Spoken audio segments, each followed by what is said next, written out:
A'udzubillahi minasyaitonirrajim. Bismillahirrahmanirrahim. Assalamualaikum warahmatullahi wabarakatuh. Innal hamdalillah nahmaduhu wa nasta'inuhu wa nastaghfiruh wa na'udzubillahi min shururi anfusina wa min sayyiati a'malina. May yahdihillahu fala mudhillalah wa may yudlilhu fala hadiyalah. Asyhadu an la ilaha illallah wahdahu la syarikalah wa asyhadu anna Muhammadan abduhu wa rasuluhu la nabiyya ba'dah. Allahumma salli wa sallim ala hadzal nabiyil karim wa ala alihi wa ashabihi wa man tabi'ahum bi ihsan ila yaumiddin. Wa qala Allah ta'ala fi kitabihil karim, ya ayyuhallazina amanu taqullaha haqqa tuqatih wa la tamutunna illa wa antum muslimun. Ya al-haq adkhilna mudkhala sidqin wa akhrajna makhraja sidqin wa ja'alna min ladunka sultanan nasira. Ja'al haqq wa zahaqal batil innal batila kana zahuqa. Il ghafur rabbana innana amanna faghfir lana dzunubana wa qina adzabannar. Amma ba'd. Alhamdulillah, segala puji adalah milik Allah, Tuhan semesta alam yang telah menciptakan kita, dan karena rahmat dari Allah kembali kita berjumpa di channel iDream TV dalam program Tadabbur Al-Quran, di mana insyaallah kita akan kembali menelaah sedikit demi sedikit apa yang Allah Subhanahu wa taala firmankan di dalam Al-Quran agar menjadi hidayah, menjadi petunjuk ya bagi kita di dalam menjalani kehidupan. Tidak lupa kita baca salawat dan salam. Allahumma salli ala sayyidina Muhammad wa ala ali sayyidina Muhammad. Assalamualaikum ayuhan nabi wa rahmatullahi wabarakatuh. Semoga Allah terima salawat dan salam yang kita baca dan dilimpah curahkan kepada para nabi dan para rasul, wabil khusus ya Rasulullah Muhammad SAW, dan semoga kita termasuk ke dalam kelompok orang yang akan berbahagia ketika berjumpa dengan Allah nanti di yaumul mahsyar, dijauhkan dari siksa api neraka, dimasukkan ke dalam surga, dan dipertemukan dengan Rasulullah Muhammad SAW, insyaallah. Amin ya rabbal alamin. Sahabat iDream yang dirahmati Allah dimanapun Anda berada di dalam program Tadabbur Al-Quran, kali ini kita akan kembali ya, untuk melanjutkan kajian kita di surah Al-Baqarah. Nah, kali ini kita akan beranjak di ayat yang ke-145. Di dalam ayat yang ke-145 ini Allah Subhanahu wa taala masih berbicara kepada kita ini ya, terkait dengan peristiwa pemindahan Ka'bah, pemindahan kiblat ya, dari Baitul Maqdis ke Baitullah di di Mekah ya, Al-Mukarramah. Di dalam di dalam ayat-ayat sebelumnya memang sudah kita lihat bagaimana beratnya ya, momen ketika kaum muslimin diperintahkan untuk memalingkan kiblat ya, dari Baitul Maqdis ke Baitullah di Mekah. Baitul Maqdis di Palestina ya, lalu kemudian dipalingkan oleh Allah Subhanahu wa taala sesuai dengan harapan Nabi Muhammad SAW ke Baitullah. Kan muncul isu di situ, bahkan ada riwayat yang menyebutkan ya, ada sahabat yang kemudian meninggalkan ya, atau murtad lah katakanlah begitu, ketika arah kiblat berubah ya, dari Baitul Maqdis ke Baitullah. Ya, salah satunya adalah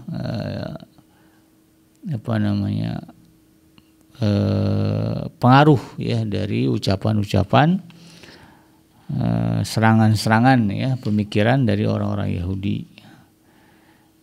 Sehingga kemudian ada orang Islam yang tadinya ikut Nabi Muhammad kemudian berpaling.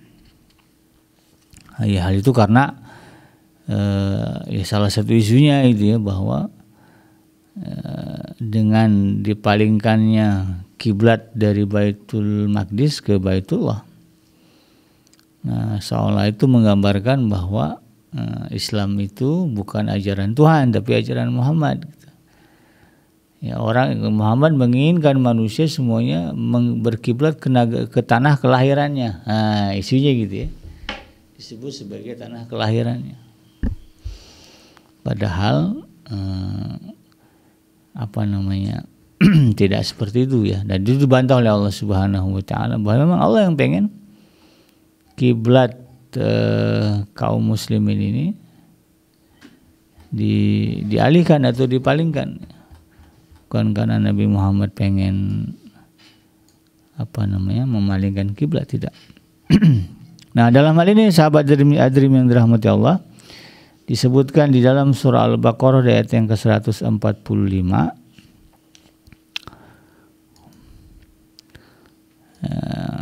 A'udzubillahi minasyaitonir rajim. Wala in ataital ladzina utul kitaba bikulli ayatin ma tabi'u qiblatak wa ma anta bitabi'in qiblatahum wa ma ba'duhum bitabi'in qiblata ba'd wala in taba'ta ahwa'ahum min ba'di ma ja'aka minal ilm innaka idzal laminadh dhalimin. Di dalam ayat ini, dalam surah Al-Baqarah yang 145, Allah Subhanahu wa taala mengabarkan kepada kita, sungguh disebutkan walain ataital ladzina utul kitab. Sungguh ya, jika engkau, ya dulu ini kan ayat ini dihadapkan kepada Nabi Muhammad ya. Jika engkau Muhammad mendatangkan ayat-ayat ya kepada orang-orang yang telah diberi kitab, maksudnya di sini adalah orang Yahudi ya dan juga orang-orang Nasrani. Ya, bikuli ayatim ya disampaikan kepada mereka semua ayat-ayat yang diwahyukan ya kepada Allah Subhanahu wa taala kepada mereka. Ya. Lalu kata Allah katakan di sini, ma tabi'u qiblatak. Walaupun sudah sedemikian jelas ya keterangan dari Allah Subhanahu wa taala, logis, tidak bertentangan dengan akal sehat sekalipun gitu. Tetap kata Allah Subhanahu wa taala mereka tidak akan mengikuti kiblatmu. Ya. Ma tabi'u qiblatak. Ya, mereka tidak akan mengikuti kiblat kamu. Nah, dan Allah tegaskan wa ma anta, dan kamu Muhammad ya juga ya wa ma anta bitabi'in qiblatahum, dan kamu juga Muhammad ya tidak akan mengikuti kiblat mereka. Ya, mereka punya argumen ya agama yang benar begini-begini, beribadah itu menghadap ke Baitul Maqdis gitu kan. Ya, Nabi Muhammad kan nerima wahyu dari Allah kan begitu.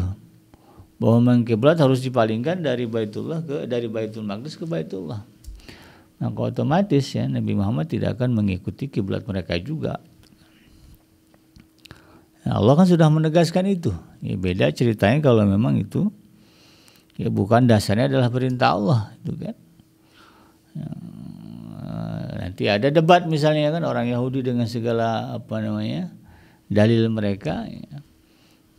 Ya, mungkin ada pertimbangan kan untuk mengikuti kiblat mereka. Tapi kan ini tidak. Bahwa Allah yang memerintahkan Nabi Muhammad untuk memalingkan kiblat dari Baitul Maqdis ke Baitullah. Lalu Allah katakan wa ma ba'duhum bitabi'in qiblata ba'd. Sebagian mereka pun tidak akan mengikuti kiblat sebagian yang lain. Nah, jadi di dalam sekte-sekte ya yang ada di dalam agama Yahudi dan Nasrani, yang mereka juga punya pemikiran masing-masing. Di dalam Kristen, di dalam Nasrani aja nanti ada Kristen ya. Kristen itu nanti ada Protestan, ada Katolik. Katolik ada Protestan. Di dalam Yahudi, agama Yahudi juga itu nanti ada banyak tuh. Ya. Saya nggak paham ya apa saja pemecahannya. Tapi yang jelas ya sama gitu kan. Yang paling jahat ya Zionisnya itu ya. Punya pemikiran nyeleneh. Pemikiran masing-masing, dan kemudian masing-masing juga tidak akan mengikuti Ya artinya masing-masing sudah punya pendapat yang mereka kukuhkan untuk diikuti. Wala in taba'ta ahwa'ahum min ba'di ma ja'aka minal ilm, kata Allah Subhanahu wa taala kepada Nabi Muhammad, sungguh jika engkau mengikuti keinginan mereka, ya, artinya dinego, dilobi ya Nabi Muhammad oleh orang-orang Yahudi dan Nasrani ya, untuk mengikuti keinginan mereka ya, termasuk dalam urusan kiblat. Misalnya udah nggak usah berpaling ke sana, ya kamu sampaikanlah agama kamu gitu kan, yang diwahyukan Tuhan kepada kamu, tapi kiblat kamu ke sini juga gitu kan, biar kita sama gitu ya. Sehingga kompak gitu. Kan maunya mereka gitu ya. Tapi kemudian Allah katakan kalau engkau Muhammad mengikuti keinginan mereka, mimba dima ja'aka minal ilmi, setelah datang kepadamu pengetahuan dari Tuhan, dari Allah Subhanahu wa taala. Maka Allah tegaskan di sini, innaka idzal laminal zalimin. Kalau begitulah yang kamu lakukan, niscaya kamu termasuk orang-orang yang zalim, orang-orang yang jahat. Ya sudah jelas faktanya begini begitu, ini dalilnya ya, ini perintah dari Tuhan, lalu kemudian ikut juga ya keinginan-keinginan yang salah dari orang-orang Yahudi dan Nasrani gitu kan, maka tentu ya, hal itu ya menyalahi ya ketaatan seorang hamba. Nah, itu disebut sebagai sifat zalim ya, sifat jahat. Nah, sahabat hadirin yang dirahmati Allah, kalau berbicara ayat ini ya, para ulama ya, menyebut bahwa orang-orang yang berwatak seperti yang disebutkan di dalam surah Al-Baqarah ayat yang ke-145 ini, tidak dapat diharapkan bahwa mereka akan kembali kepada kebenaran. Ini penegasannya bahwa Nabi Muhammad itu dikasih tahu ya mereka itu kayak gimana juga itu ya, kamu terangkan ya dengan dalil ayat, dalil logika, dalil apapun lah gitu. Tetap mereka tidak akan menerima kebenaran. Jadi menurut para ulama mereka akan tetap dalam kesesatan meskipun diberi alasan dan keterangan serta bukti-bukti yang jelas. Jangankan di zaman Nabi Muhammad begitu kan. Ketika mereka dulu nenek moyangnya hidup di zaman Nabi Musa, hidup di zaman Nabi Isa, ya, mereka nggak terima juga sebagian besarnya kan begitu ya. Kenapa kemudian ada usaha membunuh Nabi Isa itu kan? Nah, itu kan sebagai bukti bagaimana kemudian orang-orang Yahudi ya, memang mereka bebal. Ya, udah Nabi betul yang datang, mukjizatnya jelas gitu ya. Nabi Isa itu kan luar biasa, bisa menghidupkan orang yang meninggal ya, dengan izin Allah, menyembuhkan semua penyakit ya, dengan izin Allah. Membuat burung ya dari tanah liat dibentuk-bentuk jadi burung, ditiup terbang ya.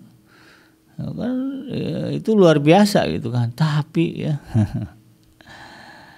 ya nasib ya, bukan nasib lah ya. Ya, kita lihat bagaimana mereka memperlakukan Nabi Allah Isa alaihissalam sampai kemudian dibikin, itu sampai muncullah itu ya, cerita bahwa Nabi Isa disalib. Kata Allah yang disalib itu bukan Nabi Isa tapi yang diserupakan, subihalahu ya, yang dibikin mirip. Di zaman Nabi Musa ya, udah jelas-jelas luar biasa mukjizat ya. Nabi Musa itu dapat 12 mukjizat, disaksikan langsung oleh orang-orang Yahudi ya. Tapi apa yang terjadi ya, sempat-sempatnya mereka nyembah anak sapi ya, patung anak sapi. Coba gimana Nabi Musa nggak marah gitu ya. Apalagi kemudian ya, di masa Nabi Muhammad SAW ya, yang ya dalam tanda kutip ya mukjizat yang ditunjukkan tidak sebesar ya mukjizat yang ditunjukkan oleh Nabi Allah Musa dan Nabi Allah Isa alaihissalam kepada mereka. Nabi Muhammad datang membawa wahyu Al-Quran ya, mukjizat yang bagi mereka ya dulu nampak pada Nabi Musa, pada Nabi Isa, tidak nampak pada Nabi Muhammad gitu. tentu lebih bebal lagi mereka menghadapinya.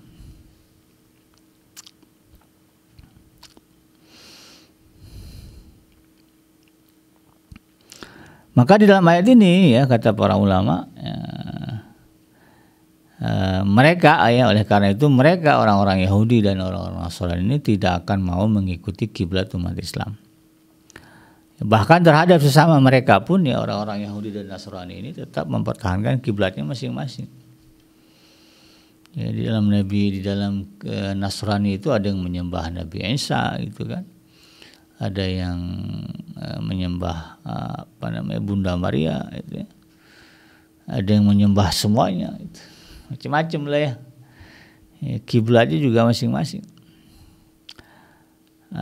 Dan secara umum kata para ulama ketika Allah mengatakan wala ini taba'ta ahwa'ahum min ba'di ma ja'aka minal ilmi innaka idzal laminadh dhalimin. Kata para ulama ya terhadap ayat ini, terkait dengan ayat ini ya, seandainya kaum muslimin, nah itu kan, jadi lebih umum ya, tidak hanya kepada Nabi Muhammad ya. Kalau dulu ayat ini turun kepada Nabi Muhammad, tapi ketika berbicara ya, prinsip ya, esensi ajaran di ayat ini ya, seandainya kaum muslimin, seandainya kita mengikuti keinginan mereka ya, orang-orang di luar Islam, orang-orang di luar yang mengimani Al-Quran dan hadis ya, dan sunnah, maka mereka ya akan mengajak kita ya, mengupayakan kita mengikuti keinginan mereka. Kalau itu kita ikuti kata para ulama ya, berdasarkan ayat ini, maka tentulah kita ya orang-orang muslim ya, orang-orang mukmin ini akan termasuk ke dalam kelompok orang-orang yang aniaya, orang-orang yang zalim. Jadi disebut sebagai kezaliman ya, menganiaya diri gitu kan. Kenapa? Ya udah jelas kok ya faktanya, buktinya Islam itu benar, tapi masih juga kemudian mau mengikuti ya ajaran-ajaran di luar selain Islam gitu kan. Nah, ini kan sama aja menzalimi diri gitu. Kenapa? Karena Allah kan sudah tegaskan di dalam Al-Quran kan, inna dina indallahil Islam, sesungguhnya agama di sisi Allah itu yang diterima hanyalah Islam. Kalau kemudian kita menganut memeluk agama selain agama Islam, konsekuensinya apa? Ya hidup kan nanti di akhirat cuma dua ujungnya, kalau nggak surga ya neraka. Kalau masuk ke dalam surga maka kita masuk ke dalam kelompok orang yang beruntung, selamat, bahagia, sukses lah gitu. Tapi kalau sebaliknya kita kemudian masuk ke dalam neraka, maka kita akan berada di dalam penyiksaan. Nah, ya. Nggak zalim apa namanya, kita menceburkan diri kita ke dalam penyiksaan ya, tempat yang penuh dengan penderitaan. Apa nggak jahat namanya itu? Apa nggak aniaya itu namanya, menganiaya diri. Maka kemudian dari hal ini ya, ini juga menjadi sebuah penguat ya bagi kita di dalam menjalankan ajaran Islam ya, apalagi di zaman sekarang ya sahabat iDream. Begitu banyak upaya ya yang dilakukan oleh berbagai kelompok yang sudah jelas kesesatannya gitu ya. Sudah jelas kesesatannya dan mereka kemudian berupaya menarik kita ya agar keluar dari ajaran yang benar. Nah, itu fenomenanya sudah banyak ya. Kalau bahasa bahasa masyarakat awalnya pemurtadan. Nah, ini kan bagian dari upaya ya. Sekarang memurtadkan orang Islam itu ya, kalau dulu kan pakai materi ya, sandang pangan papan. Sekarang lebih beragam lagi ya. Bisa pakai karena perkawinan ya, rayuan-rayuan percintaan gitu. Ini banyak nih kasus-kasus sekarang nih, baik yang muslim maupun yang muslimah ya, yang kemudian jatuh cinta ya dengan non muslim. Nah ini kan menyulitkan ya, menyulitkan diri gitu ya, yang muslimah terutama ya. Kalau yang muslim, yang laki-laki gitu kan ya, dia menikahi non muslim masih ada excuse mungkin kan ada ayat yang membolehkan gitu kan. Tetapi kan dalam konteks hukum di negara kita kan tidak boleh nikah beda agama. Jadi susah gitu kan. Ujung-ujungnya apa? Ya, pindah agama ya. yang Islam pindah ke agama non Islam. Nah, ini yang jadi persoalan. Mungkin ya kita tidak tertarik dengan tawaran-tawaran materi gitu, tapi kalau udah terlibat ke dalam masalah cinta, ini jadi persoalan. Makanya ya sebagai pesan dari ayat ini juga ya, kita sebagai orang tua kalau ada anak-anak kita ya yang sudah beranjak dewasa ya, lalu kemudian mereka sudah ya masuk ke alam dunia percintaan gitu ya, ingatkan mereka ya untuk kemudian jangan sembarangan ya, memanah memanah rasa cinta itu ya. Ya, sebelum jauh ya, sebelum dalam cinta itu jatuh kepada seseorang ya, pilih dulu. Kalau dia bukan orang Islam, walaupun cantik, tampan, menarik ya, lebih baik kita kita tahan diri kita ya untuk kemudian tidak mencintai mereka. Ya palingkanlah ya hati kita, wajah kita.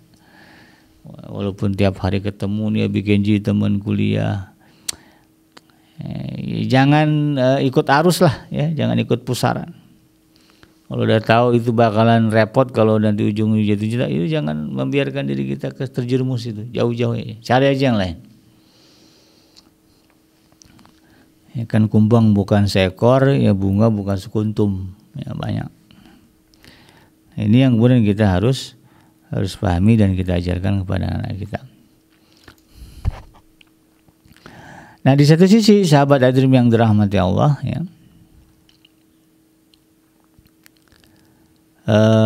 ada juga ya para ulama yang kemudian memberikan tafsiran-tafsiran yang beragam terkait dengan ayat di dalam surah Al-Baqarah ayat yang ke-145 ini.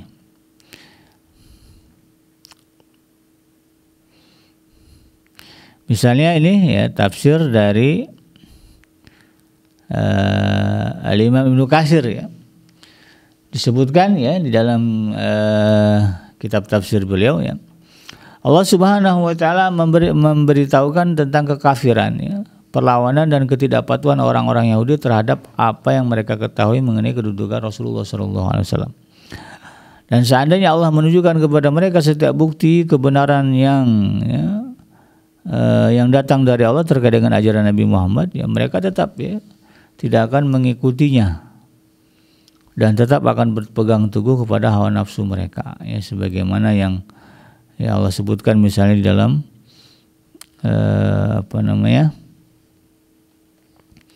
surah Al-Baqarah di ayat yang ke-96 sebelumnya ya.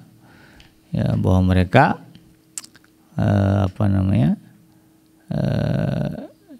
ditegaskan oleh Allah Subhanahu wa taala dalam surah Yunus ya. Dalam surah Yunus ayat yang ke-96 hingga dan ayat yang ke-97 ya. Dalam surah Yunus ya, surah yang ke-10 ayat yang ke-96 ya, dan ayat yang ke-97 ya, disebutkan di sini ya. Innal ladzina haqqat 'alaihim kalimatu rabbika la yu'minun ya, sesungguhnya orang-orang yang kata Allah Subhanahu wa taala ya telah tetap atas mereka ya kalimat dari Tuhanmu, mereka tidak akan beriman. Walau ja'athum kullu ayatin hatta yarawul 'adzabal alim. Walaupun datang kepada mereka peringatan ya, apalagi ya, penjelasan ya, bahkan mujizat lah kalau zaman-zaman dulu itu kan, tetap mereka akan beriman sampai kapan? Hatta yarawul azabal alim, sampai mereka kemudian dihadapkan kepada azab yang pedih baru ngeh. Tapi kan kalau udah azab yang datang nggak bisa balik lagi, nggak bisa taubat ya, nggak bisa muter ya. Bicara di akhirat gitu kan, kalau udah datang yang nampak kemudian siksa neraka ya, mau gimana lagi udah. Makanya kemudian banyak di antara mereka ya, di antara manusia nanti di akhirat minta ya dikembalikan lagi hidup di alam dunia. Jadi kata Al-Imam Ibnu Katsir begitu gitu kan, bahwa mereka betul-betul tidak akan tidak akan mau mengikuti ajaran Nabi Muhammad SAW. Maka kemudian ditegaskanlah di dalam surah Al-Baqarah itu bahwa Allah katakan ya, ma tabi'u qiblatak, ya, mereka tidak akan mengikuti kiblat kamu.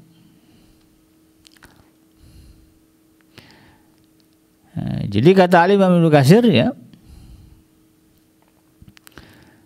kalau kembali ke dalam ayat ini ya,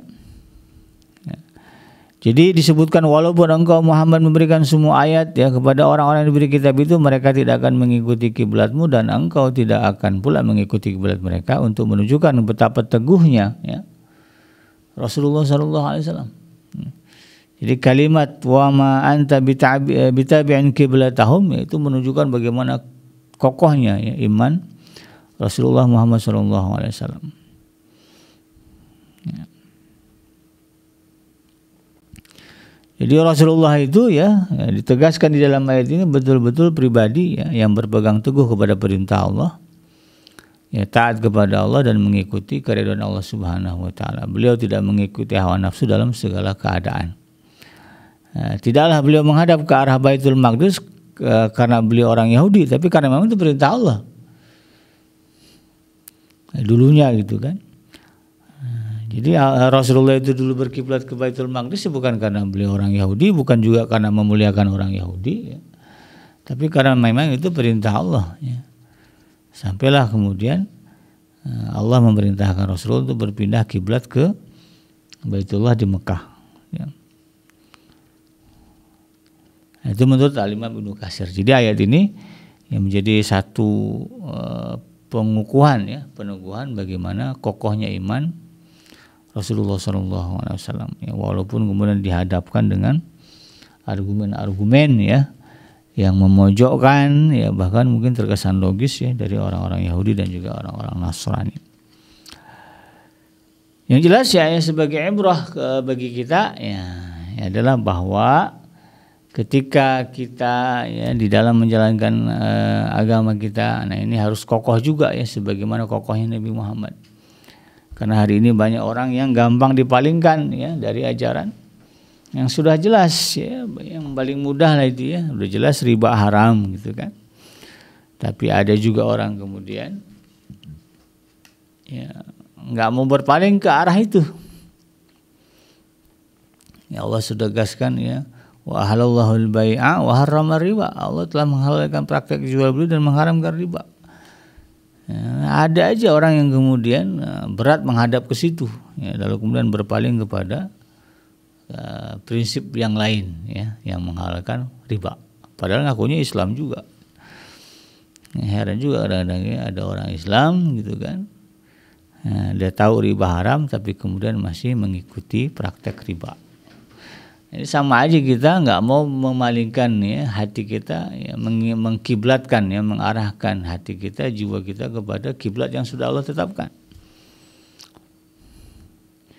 Nah, seharusnya kita sebagai seorang muslim, kalau Allah sudah menetapkan arah ya bagi kita ya, arah dalam ekonomi lah dalam urusan ini ya, kata Allah jangan pakai riba, maka praktek udah hadapkanlah ke sana jiwa kita ya, jangan melipir-melipir gitu ya, nyari celah ya supaya riba itu halal.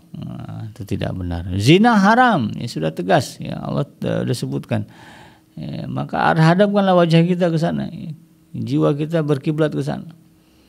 Maka dalam kehidupan kita berjuanglah kita untuk kemudian ya sebagaimana diperintahkan dalam surah An-Nur kan, dalam surah Al-Ahzab ya, wala taqrabu zina, janganlah kalian dekat kepada perbuatan zina. Itu kiblat kita itu. Maka berpegang teguhlah sana. Sekuat apapun godaan ya, kita tetap kokoh ya berpegang kepada prinsip itu tadi. Jangan sampai kemudian meleleh, mencair gitu ya, mengikuti arus lalu kemudian ya, merasa zina itu boleh ya, itu halal. Apalagi LGBT itu kan, karena banyak sekarang itu pemikiran-pemikiran ya yang kemudian dijadikan sebagai sandaran yang memalingkan umat Islam kepada hal-hal yang diharamkan Allah. salah satunya praktek LGBT gitu ya. Demikian sahabat Dream mudah-mudahan bermanfaat. Yang benar datangnya dari Allah, yang salah semata-mata lahir dari kealfaan dan kelapan saya pribadi. Saya bikin pamit undur. Hasbiyallahu la ilaha illa huwa alaihi tawakkaltu wa huwa rabbul arsyil azim. Subhanakallahumma rabbana wa bihamdika asyhadu an la ilaha illa anta astaghfiruka wa atubu ilaik. Walhamdulillahirabbil alamin. Wassalamualaikum warahmatullahi wabarakatuh.